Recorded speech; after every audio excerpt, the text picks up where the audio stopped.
Savannah, Georgia. Don Varnado spent months watching videos about train trips on his office computer in preparation for a special cross-country vacation to celebrate his and Margie Varnado's 50th wedding anniversary.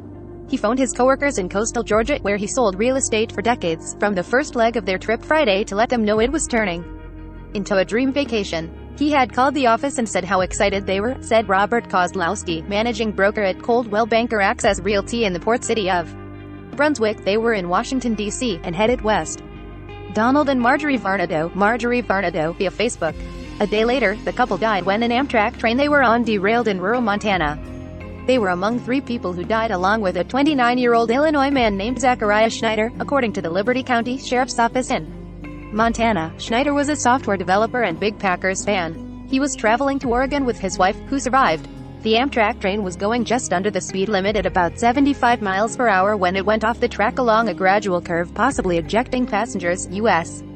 investigators said Monday. The Amtrak Empire builder that was en route from Chicago to Seattle crashed Saturday afternoon near Joplin, a town of about 200 near the Canadian border. The train, carrying 141 passengers and 16 crew members, had 2 locomotives and 10 cars, 8 of which derailed, with some tipping onto three sides. Residents in the farm community mobilized that day to help injured passengers.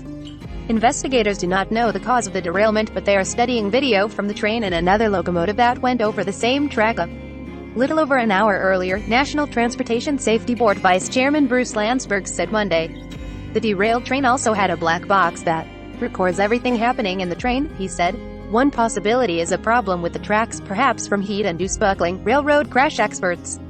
Kozlowski was arriving at church Sunday in Georgia when he got a text message alerting him of a rumor circulating that a tragedy had befallen the Varnados.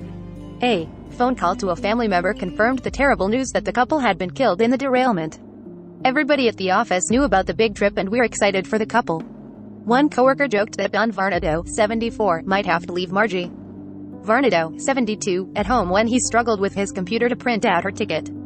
He said, "This is our trip of a lifetime and we're so looking forward to it," recalled Kozlowski, his boss of 18 years. The Varnados had lived 45 years on St. Simon's Island, home to about 15,000 people just over an hour's drive south of Savannah. Kozlowski said Don Varnado loved to tell the story of how the moving truck arrived on July 4, 1976, the 200th anniversary of the signing of the Declaration of Independence. Margie Varnado was retired from the Glynn County public school system, where she had long worked as a teacher and an administrator. Her husband sold real estate for more than 4 decades, and showed no sign of slowing down.